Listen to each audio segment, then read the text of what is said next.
एक समय की बात है। प्रीता अपनी माँ सरला और करीना बुआ के साथ उत्तर प्रदेश के एक छोटे से गांव में रहा करती थी।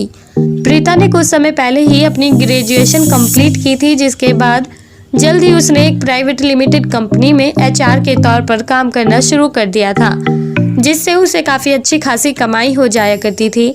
और इसी तरह प्रीता अकेले ही अपना घर संभालती थी।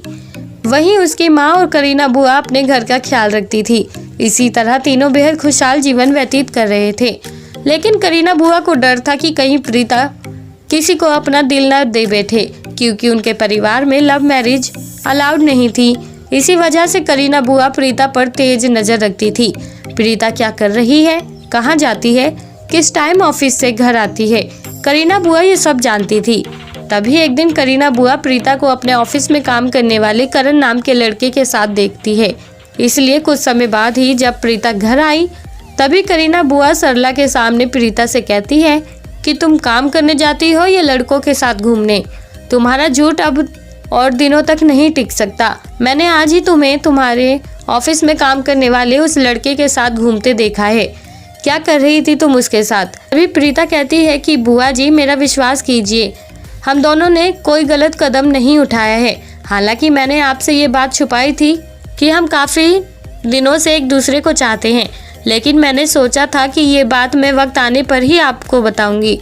तभी करीना बुआ प्रीता पर चिल्लाते हुए कहती है कि अपनी बकवास बंद करो और कल से ऑफिस जाने की कोई ज़रूरत नहीं है। इसी तरह प्रीता का ऑफिस जाना बंद हो गया था। सरला भी अपनी बेटी का कोई साथ नहीं दे पा रही थी। इसी तरह करीब एक हफ्ता गुजर गया। तभी एक दिन करण अपनी माँ राखी को लेकर प्रीता के घर जाता है और प्रीता की माँ और बुआ से उसका हाथ मांगने लगता है। तभी करीना बुआ करण को डांटते हुए कहती है कि चले जाओ इस घर से और दोबारा इस घर में कदम भी मत रखना। तुम्हें पता भी है कि एक परिवार की लड़की जब लव मैरिज करती है तो उस पर कितनी उंगलियां उठाई जाती हैं। पूरा घर समाज के सामने शर्म के मारे झुक जाता है।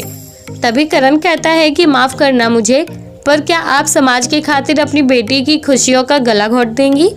क्या आपने प्रीता से कभी उसकी खुशियों के बारे में पूछा है कि उसकी खुशी किस बात में है? मुझे तो नहीं लगता कि उसने कभी भी आप लोगों को किसी बात की परेशानी दी होगी।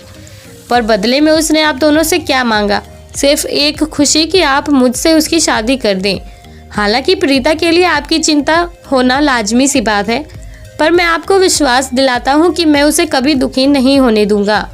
और अगर मैं ऐसा करता हूं तो आप उसी वक्त अपनी बेटी को मुझसे अलग कर सकते हैं और मुझे गिरफ्तार भी करवा सकते हैं।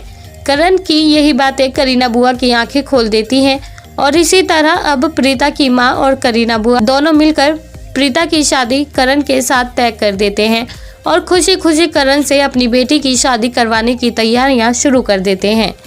तो दोस्तों, कैसी लगी आपको आज की हमारी ये कहानी? आप हमें कमेंट बॉक्स में कमेंट करके ज़रूर बताएं और साथ ही ऐसी और दिलचस्प कहानियाँ सुनने के लिए आप हमारे चैनल को सब्सक्राइब करना ना भूलें।